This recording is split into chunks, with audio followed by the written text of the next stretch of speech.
No princípio, antes que o céu e a terra tivessem nome, antes que os deuses fossem chamados à existência, havia apenas o caos. Um vazio primordial, sem forma, sem ordem, sem vida. Nesse abismo infinito, duas forças estavam entrelaçadas: Apsu, o deus das águas doces, e Tiamat, a deusa das águas salgadas. Eles eram as águas primordiais, o masculino e o feminino, o doce e o salgado, misturados em um abraço eterno. Dessa união, nasceram os primeiros deuses, e com eles, o universo começou a tomar forma. Os primeiros a emergir foram Lamu e Laamu, representando o lodo e a lama, a primeira matéria sólida a se separar das águas. Eles eram a ponte entre o caos e a ordem, o primeiro sinal de que algo estava surgindo do nada. Depois deles, vieram Anshar e Kishar, o horizonte celestial e o horizonte terrestre. Eles representavam os limites do mundo, o céu acima e a terra abaixo, e foram os primeiros a dar estrutura ao universo. Anshar e Kishar, por sua vez, deram origem a Anu, o deus do céu, e Ea, também conhecido como Enki, o deus da sabedoria e das águas subterrâneas. Esses deuses eram poderosos, mas também inquietos. Eles se moviam, criavam, exploravam, e seu barulho e atividade perturbavam Apsu, que desejava apenas o silêncio e a quietude do caos primordial. Apsu decidiu que precisava destruir os deuses para restaurar a paz, mas Ea, o mais sábio entre eles, descobriu seu plano. Em um ato de defesa e rebelião, Ea matou Apsu, assumindo seu lugar como governante das águas doces. Ele construiu sua morada sobre o corpo de Apsu, um lugar que chamou de Apsu, em homenagem ao deus que havia derrotado.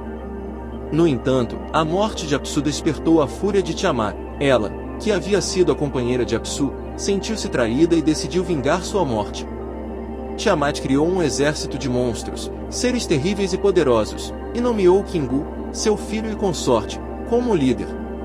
Ela deu a Kingu as tábuas do destino, objetos de imenso poder que concediam a seu portador autoridade sobre o universo. Com essas tábuas, Kingu se tornou o comandante do exército de Tiamat, pronto para enfrentar os deuses mais jovens.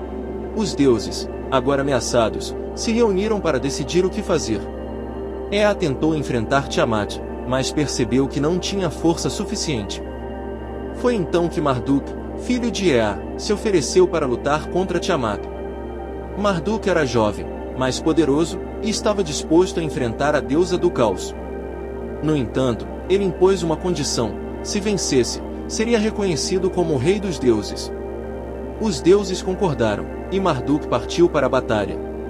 A luta entre Marduk e Tiamat foi épica. Marduk usou ventos poderosos, armas divinas e uma rede para capturar Tiamat. Ele a enfrentou com coragem e determinação, e após uma batalha feroz, conseguiu matá-la. Com o corpo de Tiamat, Marduk criou o mundo como o conhecemos. Ele dividiu seu corpo em duas partes. Com uma, criou o céu, e com a outra, a terra. Ele organizou as estrelas, os planetas e as constelações, estabelecendo a ordem cósmica. O universo, que antes era caótico e sem forma, agora tinha estrutura e propósito. Mas a obra de Marduk não parou por aí. Ele decidiu criar seres que pudessem servir aos deuses, aliviando-os do trabalho pesado e permitindo que eles descansassem. Para isso, ele usou o sangue de Kingu, que havia sido capturado e julgado por traição. Com o sangue de Kingu, Marduk criou a humanidade, seres feitos à imagem dos deuses, mas destinados a servi-los. A humanidade foi colocada na Terra para cuidar do mundo e honrar os deuses, e assim começou a história da civilização. Após sua vitória e a criação do mundo, Marduk foi proclamado rei dos deuses. Os deuses construíram a grande cidade da Babilônia e ergueram o templo de Exagila, dedicado a Marduk. Ele foi celebrado como o herói que trouxe ordem ao caos, o criador do mundo e o protetor da humanidade. O Enomelli termina com uma celebração de seu poder e glória, e com a afirmação de que Marduk é o soberano do universo. Mas o Enomelli não é apenas uma história de criação, é também uma reflexão profunda sobre a natureza do poder, da ordem e da espiritualidade.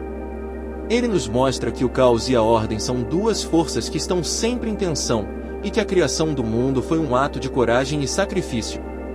Marduk, ao enfrentar Tiamat, não apenas derrotou o caos, mas também estabeleceu um novo equilíbrio, um novo começo para o universo.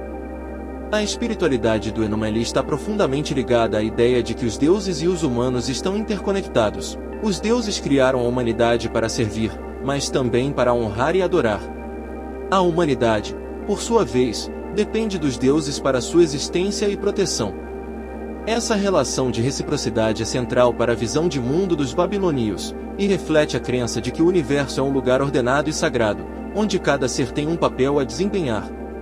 O Enuma Elish também nos convida a refletir sobre nossa própria jornada espiritual. Assim como Marduk enfrentou o caos para criar o mundo, nós também somos chamados a enfrentar nossos próprios desafios e medos, para encontrar significado e propósito em nossas vidas. A história de Marduk e Tiamat nos lembra de que a ordem e a harmonia são conquistas que exigem coragem, sabedoria e sacrifício.